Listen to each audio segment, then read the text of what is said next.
പ്രിയപ്പെട്ടവരെ, ഇന്ന് നമ്മൾ ചർച്ച ചെയ്യപ്പെടുന്ന വിഷയം KSRTCയിലെ പെയിൻറ് അടിയുമായി ബന്ധപ്പെട്ട ഒരു പുതിയ സർക്കുലർ വന്നിരിക്കുന്നു. ദർഖാസ് ക്ഷണിക്കുന്നു, മത്സര അടിസ്ഥാനത്തിലുള്ള ദർഖാസ് ക്ഷണിക്കുകയാണ്. അപ്പോൾ അതിനെക്കുറിച്ചാണ് ഇന്ന് സംസാരിക്കാനുള്ളത്. നമ്മൾ ഇതിനെക്കുറിച്ച് നേരത്തെ ഒരു വീഡിയോ ചെയ്തിട്ടുള്ളതാണ്. എന്നിരുന്നു കഴിഞ്ഞാലും പറയാതിരിക്കാൻ നിവൃത്തിയില്ല, പുതിയ ദർഖാസ് വരുന്നു. അപ്പോൾ ഈ ബദലി ജീവനക്കാർ പെയിൻറ്റർമാരായിട്ട് പല സ്ഥലങ്ങളിലും നേരത്തെ അപേക്ഷ കൊടുത്തിട്ടുണ്ട്. ഇവരെ ആരെയും ഇതുവരെയും നിയമിച്ചിട്ടില്ല. അതുകൊണ്ട് തന്നെയാണ് KSRTCയുടെ പല വണ്ടികളും നിർബന്ധമായും ഇത്ര ദിവസത്തിനകം പണിഞ്ഞിറക്കണമെന്ന് പറഞ്ഞ് ബ്ലാക്ക് സ്മിത്തുകളെ കൊല്ലാക്കൊല ചെയ്യിപ്പിച്ചുകൊണ്ട് ബ്ലാക്ക് സ്മിത്തുകളെ കൊണ്ട് ഓവർ ടൈം ബാക്കിയുള്ള കാര്യങ്ങളെല്ലാം ചെയ്യിപ്പിച്ച് ഈ വണ്ടികൾ ബോഡി ഫിറ്റാക്കി അവിടെ കൊണ്ടിട്ടു. പെയിൻ്റ് അടിക്കാൻ നിവൃത്തിയില്ലാതെ പല ഡിപ്പോകളിലും വണ്ടികൾ കിടക്കുകയാണ്. ഇത് ഓരോ ദിവസവും കിടക്കുമ്പോൾ ഉള്ള നഷ്ടം ആരാണ് നികത്തുക?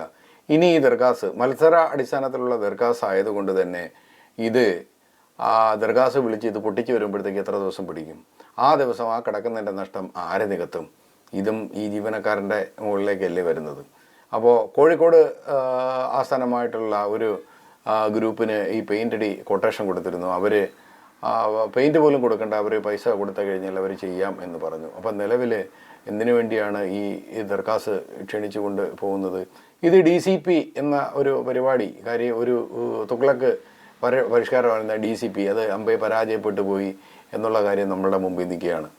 ഇനി തിരുവനന്തപുരം ജില്ലയിൽ എവിടെയെങ്കിലുമുള്ള വണ്ടി, അല്ലെങ്കിൽ കൊല്ലം ജില്ലയിലുള്ള ഒരു വണ്ടി തിരുവനന്തപുരം റീജിയണൽ വർക്ക്ഷോപ്പിലേക്ക് പോയി പെയിൻ്റ് അടിക്കാൻ കൊണ്ടുപോകുമ്പോൾ 60 കിലോമീറ്റർ അങ്ങോട്ട്, 60 കിലോമീറ്റർ ഇങ്ങോട്ട്, അല്ലെങ്കിൽ 65-70 കിലോമീറ്റർ വരും. ഈ 70 കിലോമീറ്റർ ഓടുക, 140 കിലോമീറ്റർ ഓടുന്നതിനുള്ള ഡീസൽ ചിലവ് ആരാണ് കൊടുക്കേണ്ടത്? KSRTCയിൽ നിന്ന് തന്നെയല്ലേ പോകേണ്ടത്. ഇതിനൊരു ഡ്യൂട്ടിക്കാരൻ വേണ്ടേ? ഈ വണ്ടി കൊണ്ടുപോകാനും തിരിച്ചു കൊണ്ടുവരാനും ആ ഡ്യൂട്ടി കൊടുക്കണ്ടേ? ഇതിനുള്ള നഷ്ടം ആരിൽ നിന്നാണ് ഈടാക്കാൻ ഉദ്ദേശിക്കുന്നത്? അപ്പോൾ ഇനി അടുത്ത മാസം മുതൽ ക്യാമറ എല്ലാ വണ്ടികൾക്കും, സീഫോ എടുക്കുന്ന വണ്ടിക്ക് ക്യാമറ വരുന്നു, നിർബന്ധമാക്കിയിരിക്കുന്നു എന്ന് പറയുന്നത് കേട്ടു. അങ്ങനെയാണെങ്കിൽ ക്യാമറയുടെ കമ്മീഷൻ അടിക്കാനാണോ ഈ വണ്ടികൾ കാലതാമസം വരുത്തുന്നത് എന്ന് ഞങ്ങൾ ശങ്കിച്ചു കഴിഞ്ഞാൽ ഞങ്ങളെ തെറ്റ് പറയരുത്. കാര്യം നിങ്ങളെക്കുറിച്ച് ഞങ്ങൾക്കൊരു വിശ്വാസമില്ല, അതുകൊണ്ട് തന്നെയാണ്.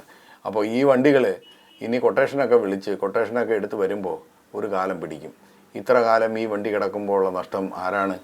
ഈ നേരെ മറിച്ച് ഈ ബദലിക്കാരെ അപേക്ഷിച്ചിരുന്ന എല്ലാ സ്ഥലങ്ങളിലും ബദലി ജീവനക്കാർ അപേക്ഷിച്ചിട്ടുണ്ടായിരുന്നു KSRTCയിലെ പെയിൻറ്റർമാരായിട്ട്. എന്താണ് അവരെ കൊണ്ട് ആ ജോലി ചെയ്യിപ്പിച്ചു കഴിഞ്ഞാൽ അവരിത് ചെയ്യാൻ പറ്റില്ലായിരുന്നോ? ചെയ്യിക്കാമല്ലോ.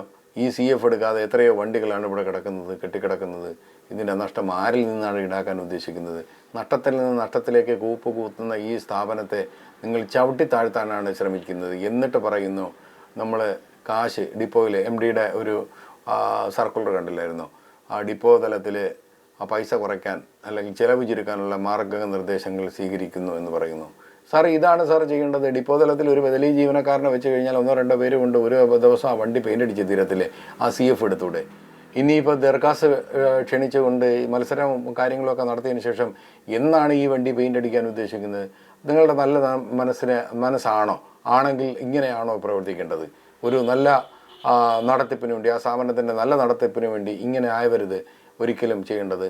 ഞങ്ങൾക്ക് സംശയമുണ്ട്, നിങ്ങൾ ഇനി ക്യാമറയുടെ കമ്മീഷൻ മേടിക്കാൻ വേണ്ടിയാണോ ഇങ്ങനെ ചെയ്യുന്നതെന്ന്.